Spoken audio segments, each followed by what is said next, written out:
Hey, what's up everyone? Welcome back to the channel. तो last video में हम लोगों ने कवर किया था cash flow from operating activities. इस वीडियो में हम उसी टॉपिक के क्वेश्चंस को कवर करेंगे। So without any delay let's get started.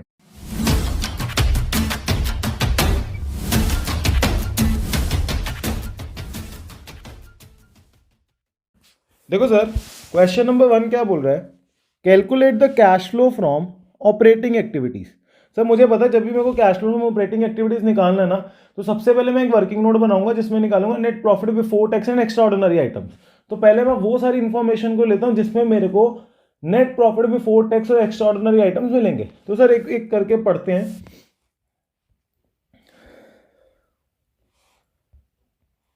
देखो sir, net profit after provision for tax and proposed dividend is 1,10,000। Sir इसका क्या मतलब है? उसने बोला मेरे को नेट प्रॉफिट गिवन है जिसमें मैंने प्रोविजन फॉर टैक्स की एडजस्टमेंट कर दी है, मैंने उसमें से डिविडेंड भी पे कर दिया है। ये दोनों चीजें करने के बाद मेरा नेट प्रॉफिट है 1,10,000। बट मेरे को पता है मेरे को नेट प्रॉफिट बिफोर टैक्स और एक्स्ट्रा ऑर्डिनरी आइटम चाहिए। मतलब जो प्रोविजन फॉर टैक्स का मैंने एडजस्टमेंट किया उसको रिवर्स करूंगा, और जो प्रोपोज्ड डिविडेंड का मैंने एडजस्टमेंट किया उसको भी रिवर्स करूंगा। फिर सर उसने तुम्हें प्रोविजन फॉर टैक्स और प्रपोज्ड डिविडेंड भी गिवन है 50,000 एंड 50,000। अच्छा सर, अब देखो नेक्स्ट वो बोलता है कि हमारे डेप्रिसिएशन सर 20,000 की है। डेप्रिसिएशन होता है मेरा नॉन कैश एक्सपेंस, मतलब ये नेट प्रॉफिट निकालने के बाद की एडजस्टमेंट होगी। Okay sir, loss on sale of plant, sir ये होता है non operating expense. Sir loss on sale of plant तो मेरा जाना चाहिए इन्वेस्टिंग एक्टिविटीज के अंदर, तो ये यहां पर नहीं आएगा। इसका मतलब ये भी एडजस्टमेंट में होगा नेट प्रॉफिट के बाद। फिर बोलते हैं सर गुडविल अमॉर्टाइज, ये भी एक तरह की डेप्रिसिएशन है, नॉन कैश एक्सपेंस है। Sir gain on sale of land, sir ये इन्वेस्टिंग में जाना चाहिए, तो ये नॉन ऑपरेटिंग है। Income tax paid, sir income tax paid ना सब कुछ करने के बाद हम लास्ट में से सब्ट्रैक्ट करते हैं ऑपरेटिंग एक्टिविटीज में, तो ये भी नहीं आएगा। इनकम टैक्स रिफंड, सर ये इंपॉर्टेंट है सर। सर इसका ट्रीटमेंट समझो पहले ध्यान से। इनकम टैक्स रिफंड क्या होता है? हमने पीएनएल अकाउंट में उसको एज ए इनकम माना होगा, बट हम लोग जो भी टैक्स का ट्रीटमेंट करते हैं सर वो लास्ट में करते हैं कि ऑपरेटिंग एक्टिविटीज के बिल्कुल लास्ट में जाके हम लोग टैक्स का जितना भी ट्रीटमेंट होगा हम उसको करेंगे। तो जो इनकम टैक्स रिफंड है ना सर, मैंने पहले पीएनएल अकाउंट के क्रेडिट साइड में डाला होगा, मतलब इनकम डाल के इसको प्लस किया होगा, उसको कर दूंगा माइनस। तो सबसे पहले मैं एक वर्किंग नोट बनाता हूं।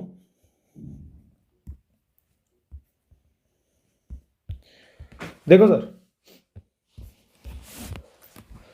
सर वर्किंग नोट नंबर 1 बनाता हूं।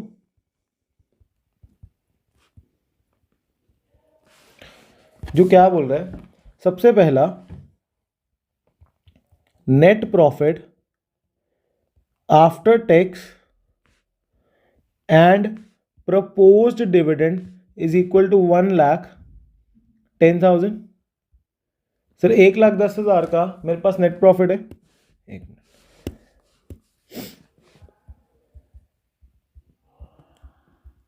सर, अब क्या करेंगे, इसमें मैं ऐड बैक कर दूंगा जो भी मेरी प्रोविजन फॉर टैक्स है।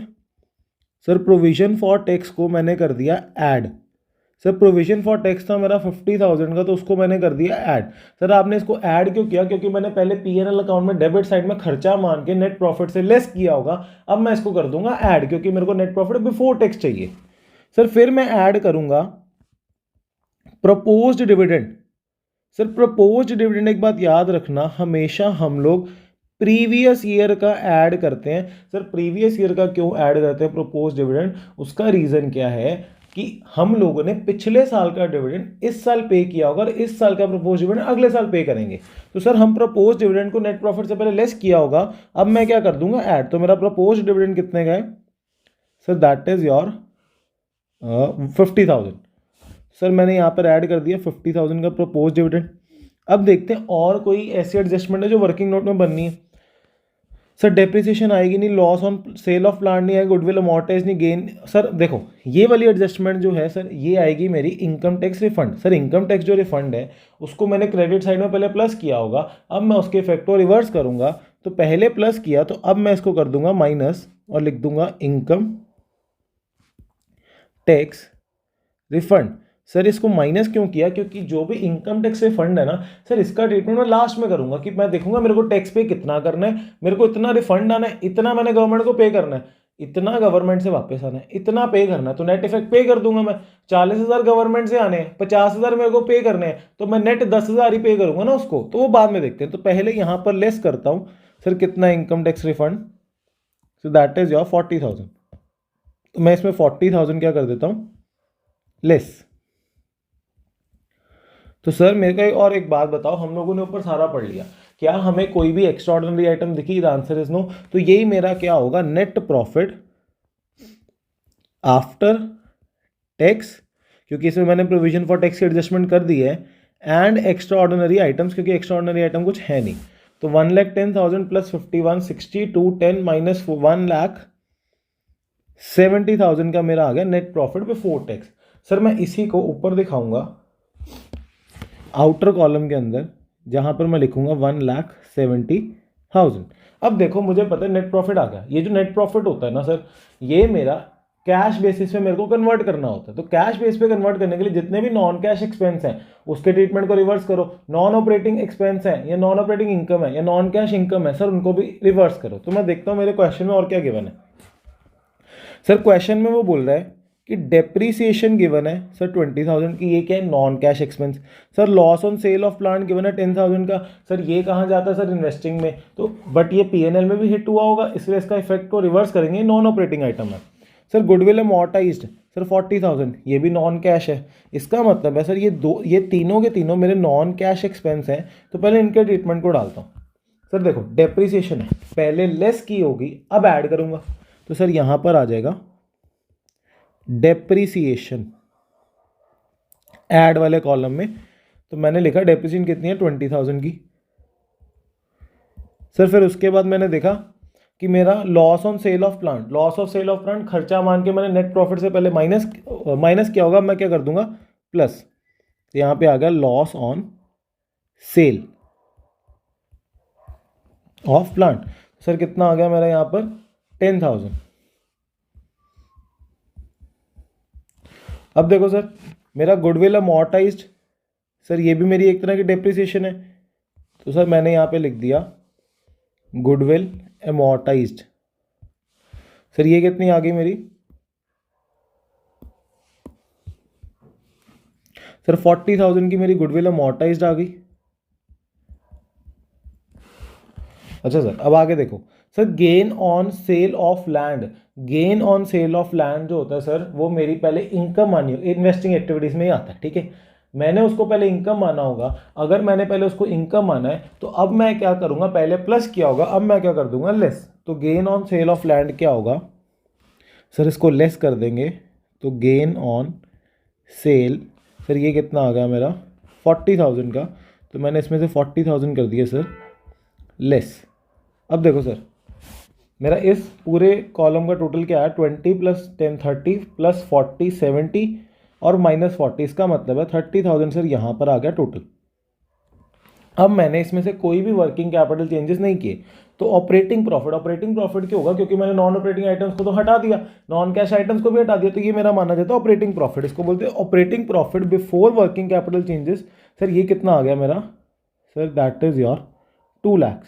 अब मैंने पूरा क्वेश्चन पढ़ लिया, मेरे को कोई भी करंट एसेट में इंक्रीज डिक्रीज नहीं दिखा, करंट लायबिलिटी में इंक्रीज या डिक्रीज नहीं दिखा। तो ये आ गया operating profit before working capital changes. अब वर्किंग कैपिटल चेंजेस तो मेरे वैसे ही निल हैं, तो यही मेरा होगा operating profit after working capital changes. Sir ये भी मेरा क्या होगा 2 लाख। अब मेरी एक बात सुनो, अब मैंने सबका ट्रीटमेंट डाल दिया, मेरा ये भी ट्रीटमेंट डल गया, ये भी हो गया, ये सारे हो गए। सर ये बचे और ये बचा, सर इसका तो ट्रीटमेंट आपने डाल दिया। रुक जाओ मैं बताता हूँ तुम लोगों को। देखो इनकम टैक्स पेड जो है सर वो है मेरा 50,000, मेरा 50,000 का इनकम टैक्स पेड है। उसने बोला इनकम टैक्स का रिफंड कितना है 40,000, ये ध्यान से समझना। सर मेरे को अकाउंटिंग स्टैंडर्ड 3 बोलता है कि जो भी तुम्हारा टैक्स की एडजस्टमेंट है ना उसको तुम सबसे लास्ट में करना ऑपरेटिंग एक्टिविटीज के। अब जो इनकम टैक्स पेड का मतलब है मुझे 50,000 सरकार को देना है। इनकम टैक्स रिफंड का मतलब क्या होता है कि मुझे 40,000 सरकार से आना है। तो सर एक बात बताओ ना, उसको नेट पेमेंट कर दो ना, कि मेरे को सरकार को देना है 50,000, सरकार से आना है मेरे को 40,000, तो मैं 10,000 की पेमेंट कर दूंगा। तो इसे यहां पर लिख दूंगा इनकम टैक्स सर पेड कितना आ गया, दैट इज योर 10,000। इसको बोलते हैं नेट ऑफ टैक्स रिफंड, कि मेरे को इतना पैसा वापस आना है, इतना मेरे को देना है। तो यहाँ पर मेरा cash flow from operating activities आ गया 1,90,000। Cash flow from operating activities आ गया मेरा 1,90,000। सो आई होप तुम लोगों को ये क्लियर होगा। सो देखो क्वेश्चन नंबर 2 क्या बोलता है हमें,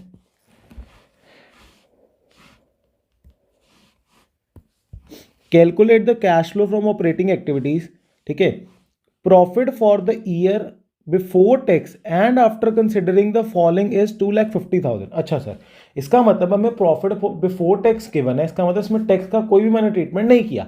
बट उसने बोला कि 2,50,000 की जो अमाउंट मेरे पास आई है ना, ये सारी की सारी आइटम्स को कंसिडर करके आई है। मैं एक बार देखता हूँ सर, डेप्रिसिएशन, सर ये तो नॉन कैश है, इसका मतलब ये वर्किंग नोट में इसका कोई काम नहीं है, हम लोग इसको ऑपरेटिंग एक्टिविटीज में से ऐड और लेस करेंगे बाद में जाके। सर गुडविल अमॉर्टाइज, ये भी नॉन कैश है। Gain on sale of land भी अमॉर्टाइज है। ट्रांसफर फ्रॉम रिजर्व्स, मुझे एक बात बताओ, अगर यहाँ पे ट्रांसफर फ्रॉम रिजर्व्स गिवन है तो मतलब ये वर्किंग नोट का पार्ट होगा। इसका मतलब है ये जो 2.5 लाख है, इसमें से मैंने कुछ अमाउंट निकाल के, मतलब 70,000 रुपया मैंने रिजर्व्स में डाला था, तो पहले उसको रिवर्स करो, मेरा एक्चुअल नेट प्रॉफिट बताओ, फिर actual net profit before tax और ईओआई जब आएगा तो मैं ये इन तीनों के एडजस्टमेंट्स को करूंगा। अब आगे बढ़ते हैं sir, following is the position of current assets and the current liabilities. फिर करंट एसेट और करंट लायबिलिटीज, इसका मतलब ये वर्किंग कैपिटल चेंजेस का पार्ट है। तो सर क्वेश्चन को शुरू करते हैं, पहले एक वर्किंग नोट बनाऊंगा। सर वर्किंग नोट में क्या बनाएंगे, कैलकुलेशन ऑफ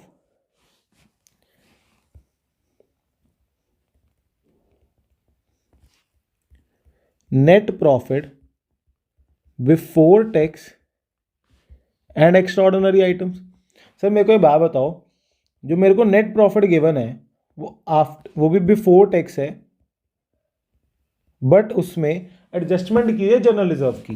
तो मैं नेट प्रॉफिट बिफोर टैक्स जो मेरे पास था सर वो था 2,50,000। इसके अंदर मेरे को जो ये रिजर्व्स हैं सर, इसका ट्रीटमेंट हटाना पड़ेगा। तो इसका मतलब है इसमें मैं ऐड कर दूंगा सर जो मैंने अमाउंट ट्रांसफ़र की होगी to general reserve. Sir that is जो 70,000 की मैंने अमाउंट को ट्रांसफ़र किया, तो मेरे पास net profit before tax and extraordinary items आ गया सर 3,20,000। इसका मतलब है कि मैंने जो जो एडजस्टमेंट्स पहले की थी, मतलब जो जनरल रिजर्व में जो भी पैसा ट्रांसफर किया उसको वापस कर दिया। मेरे पास एक्स्ट्राऑर्डिनरी आइटम है नहीं, प्रोविजन फॉर टैक्स गिवन नहीं है, तो मैं उसको नील मान के मैं अज्यूम कर लूंगा कि मेरा जो नेट प्रॉफिट है वो बिफोर टैक्स और एक्स्ट्राऑर्डिनरी आइटम्स आ गया। अब ये वर्किंग नोट में जो भी मैंने लिखा, ये मेरा नोट नंबर 1 से सर 3,20,000 मेरा इधर आएगा। अब देखो sir, adjustments for non cash और नॉन ऑपरेटिंग आइटम्स। अब उसने बोला डेप्रिसिएशन नॉन कैश है, गुडविल अमॉर्टाइज नॉन कैश है, gain on sale of land investing activities में जाता है, मतलब नॉन ऑपरेटिंग होगा ये। सर इन दोनों को पहले मैंने माइनस किया होगा, अब मैं कर दूंगा ऐड। देखो मैं इन दोनों को ऐड करता हूं, तो डेप्रिसिएशन और गुडविल अमॉर्टाइज्ड ये मेरा हो जाएगा ऐड। सर जो मेरा ये gain on sale of land है सर, ये हो जाएगा मेरा लेस, क्योंकि मैंने इसको पहले प्लस किया होगा गेन मान के, अब मैं इसको कर दूंगा लेस। तो सर अमाउंट देखो कितनी कितनी है। सर डेप्रिसिएशन की अमाउंट है 1 लाख, गुडविल अमॉर्टाइज है 50,000। तो सर इन दोनों को मेरे को करना है ऐड, तो मैंने यहाँ पर लिख दिया इनर कॉलम के अंदर 1 लाख और 50,000। सर उसके बाद उसने बोला जो gain on sale of land है वो 30,000, तो मैं 30,000 को क्या कर दूंगा लेस। तो सर यहाँ पर आ गया 30,000 माइनस में। अब ये आएगा मेरा operating profit before working capital changes. तो सर कितना आ गया 1 लाख प्लस 50,000, 150 माइनस 30, सर ये मेरा आ गया 1,20,000। तो sir operating profit before working capital changes आ गया मेरे पास। अब मैं क्या करूंगा, इसमें वर्किंग कैपिटल चेंजेस की जो भी इंक्रीज या डिक्रीज होगा करंट एसेट या करंट लायबिलिटी में, सर उसके एडजस्टमेंट्स को दिखाऊंगा। देखो सर उसने क्या बोला, trade receivable. Trade receivable sir मेरे होते हैं एसेट। मेरे को एक बात बताओ, ओपनिंग बैलेंस साल की स्टार्टिंग में थे 220 के, अब हो गए 230 के। इसका मतलब है जब भी मेरे बिजनेस में एसेट बढ़ता है, ठीक है, अगर एसेट बढ़ रहा है तो कैश जा रहा होगा। इसका मतलब है सर कि इसको मैं कर दूंगा इंक्रीज इन करंट एसेट हमेशा लेस होता है। तो सर मैं यहां क्या लिख रहा हूं, पहले मैं कॉलम बनाता हूँ ऐड का, फिर मैं कॉलम बनाता हूँ लेस का। तो यहाँ पर लेस क्या हो रहा है, increase in trade receivables. Sir ये हो गया 10,000 से लेस। फिर मैं इनर कॉलम में लिखता हूँ उसको 10,000, फिर इसका टोटल इफेक्ट बाहर लिखेंगे। Sir trade payables, sir trade payables पहले थे 150 के, अब हो गए सर 1 लाख के। इसका मतलब है जब भी मेरे ट्रेड पेबल्स लेस होते हैं, मतलब अगर मेरी लायबिलिटी कम होगी तो मेरा कैश भी बाहर जाएगा, तो मैं उसको भी क्या कर दूंगा, लेस। इसका मतलब है कि जब भी मेरे trade payables decrease in trade payables, sir कितना डिक्रीज, सर 50,000 का डिक्रीज है, तो मैं इसको भी क्या कर दूंगा सर, लेस। क्योंकि साल की स्टार्टिंग में हमारे पास थे 150 के, अब कितने हो गए सर, 1 लाख के। अब देखो sir prepaid expense, sir prepaid expense मेरे लिए एक एसेट होता है, ठीक है। पहले था 60 का, अब हो गया सर 40 का। इसका मतलब है अगर मेरा एसेट डिक्रीज होता है, सर मेरा एसेट अगर कम होगा तो मेरे पास पैसा आएगा, तो मैं उसको कर दूंगा ऐड। तो सर मैं यहां पर कर दूंगा increase in, sorry decrease in prepaid expense. Sir ये मेरे लिए करंट एसेट होता है, तो प्रीपेड एक्सपेंस को सर मैं कर दूंगा 20,000 ऐड। अब यहां पर आ जाएगा operating profit after working capital changes. Sir देखो इसका नेट इफेक्ट कितना है, यहां पर 20 और -40 इसका आ गया नेट इफेक्ट, इन सबका नेट इफेक्ट आ गया -40। अब मैं क्या निकालूंगा, इनकम टैक्स पेड कितना है। सर इनकम टैक्स पे मैंने कुछ किया नहीं है, तो मैं यहां पर सीधा लिख दूंगा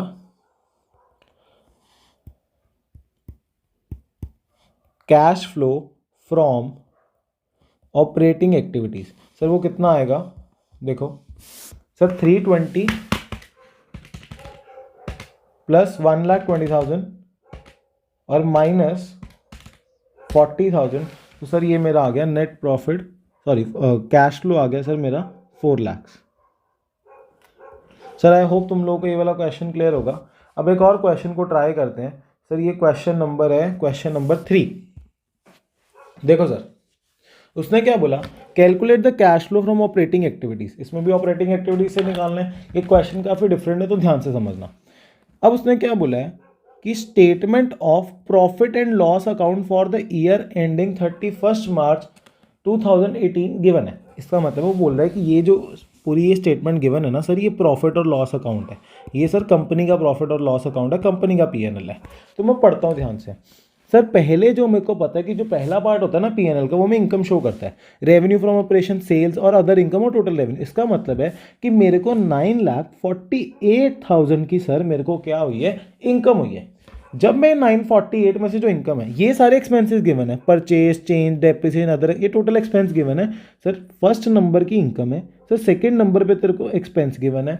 अब देखो मेरे को यहाँ पर क्या आ गया, प्रॉफिट बिफोर टैक्स 185। सर ये प्रॉफिट बिफोर टैक्स कैसे आया, जब मैंने ये वाला 948,800 में से जब मैंने माइनस किया 1763,200, तो मेरे पास आया नेट प्रॉफिट। क्योंकि ये वाली साइड शो कर रही है मेरी पूरी की पूरी इनकम, क्योंकि सर कंपनी का पीएनएल है तो डिफरेंट फॉर्मेट में बनता है। सर ये वाली साइड जो पूरी है वो शो कर रही है एक्सपेंस। इसका मतलब है मेरा जो प्रॉफिट बिफोर टैक्स आ गया सर, वो आ गया 1,85,600। फिर उसने यहाँ पर लेस किया टैक्स सर 57,600 और मेरा प्रॉफिट आफ्टर टैक्स आ गया। मुझे एक बात बताओ, मैं स्टार्टिंग कहाँ से करता हूँ हमेशा जो भी ऑपरेटिंग एक्टिविटीज के क्वेश्चन की, सर आप करते हो प्रॉफिट बिफोर टैक्स। तो प्रॉफिट बिफोर टैक्स मेरे को यहाँ गिवन है, तो मैं डायरेक्टली इसको यहाँ से यूज करूंगा और मैं लिख दूंगा प्रॉफिट बिफोर टैक्स। तो देखो सर सबसे पहले यहां पर मेरे को निकालना है cash flow from operating activities. मैं यहां लिखूंगा पर्टिकुलर्स,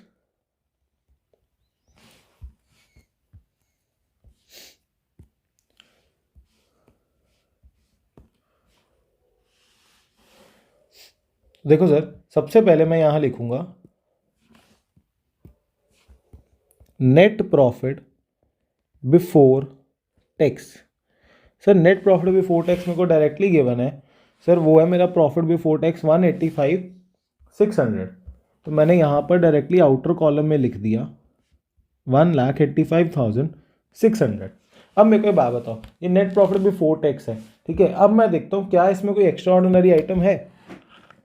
तो मैंने देखा कि मेरे को नोट नंबर 1 गिवन है। सर नोट नंबर 1 है मेरा ये अदर इनकम का। सर अदर इनकम में मैंने देखा कि मेरे को इनकम में gain on sale of furniture है और इंटरेस्ट है। ये मेरी दोनों की दोनों कौन सी होती हैं सर? नॉन ऑपरेटिंग आइटम्स होती हैं। फिर मैंने देखा क्या और कोई नोट नंबर है? पहले पीएनएल अकाउंट को खत्म कर लो ना। तो पीएनएल अकाउंट में एक और नोट नंबर था, मतलब इनकम में तो मेरा सब क्लियर हो गया। मैंने देखा कि purchase of stock and trade, sir ये ऑपरेटिंग एक्टिविटी होता है क्योंकि ना इन्वेस्टिंग होता है ना मेरा फाइनेंसिंग होता है, तो ऑपरेटिंग होगा। Changes in inventory sir operating है। डेप्रीसिएशन सर ये होता है नॉन कैश एक्सपेंस, इसका मतलब है इसका भी कुछ ना कुछ करना पड़ेगा। फिर बोलता है अदर एक्सपेंसेस। अब अदर एक्सपेंसेस में नोट नंबर 2 भी आ जाओ। अदर एक्सपेंसेस में बोल रहा है सर सेलिंग और डिस्ट्रीब्यूशन एक्सपेंस, ऑफिस एक्सपेंसेस, ये दोनों होते हैं ऑपरेटिंग। सर आपको कैसे पता चला ऑपरेटिंग है? बेटा मेरे को एक बात बताओ, मैंने तुम्हें इन्वेस्टिंग और फाइनेंसिंग गिने चुने खर्चे हूँ मैंने गिना दिए तुम लोगों को। तो जब ना सेलिंग और डिस्ट्रीब्यूशन और ऑफिस एक्सपेंस, ना तो ये नॉन कैश है ना ही ये इन्वेस्टिंग है ना फाइनेंसिंग है, तो इसका मतलब ये ऑपरेटिंग होंगे। अब देखो sir loss on sale of machinery, ये इन्वेस्टिंग है, इसका मतलब ये नॉन ऑपरेटिंग होगा। इसका इफेक्ट मेरे को रिवर्स करना पड़ेगा। तो मैंने ये पीएनएल अकाउंट अपना पूरा खत्म कर लिया, जिसमें से मैंने देख लिया कि मेरे को किस किस की एडजस्टमेंट करनी है। अब देखते हैं सर आगे एडिशनल इन्फॉर्मेशन है, उसने तुम्हें trade receivable, inventory, trade payables और आउटस्टैंडिंग एक्सपेंस गिवन है। सर ये क्या है? वर्किंग कैपिटल चेंजेस, क्योंकि ये करंट एसेट है और करंट लायबिलिटीज है, तो इसका इफेक्ट डालूंगा। इसका मतलब है इस क्वेश्चन में वर्किंग नोट बनाने की जरूरत ही नहीं है। क्यों जरूरत नहीं है? क्योंकि net profit before tax given है, इसमें मेरे को नॉन कैश और नॉन ऑपरेटिंग आइटम्स का ट्रीटमेंट डालना है। तो sir net profit before tax given है, इसमें मैं ऐड कर दूंगा। सर अब फॉर्मेट तुम खुद ढंग से लिखना, मैं शॉर्ट फॉर्म्स में लिखूंगा। ऐड कर दूंगा non cash and non operating expense, और सर यहां पे लेस कर दूंगा नॉन कैश और नॉन ऑपरेटिंग इनकम। तो सर यहां पर मैं लेस कर दूंगा नॉन कैश और नॉन ऑपरेटिंग इनकम अगर कोई भी होगी तो। देखो सर हमेशा जब भी ऐसे पीएनएल बना आ जाए ना, तो हम लोग कैसे सॉल्व करेंगे? हम लोग देखेंगे कि अदर इनकम में कोई नोट गिवन है, तो नोट नंबर 1 गिवन है, इसका मतलब मैं नोट नंबर 1 में आया और उसने मेरे को बोला गेन और इंटरेस्ट। मुझे पता है कि जो गेन होता है वो भी इन्वेस्टिंग एक्टिविटीज में आता है, इंटरेस्ट अगर एज इनकम है तो वो भी मेरा इन्वेस्टिंग एक्टिविटीज में जाता है। तो ध्यान से समझो, गेन ये दोनों इनकम है, पहले मैंने ऐड किया होगा, मैं लेस कर दूंगा।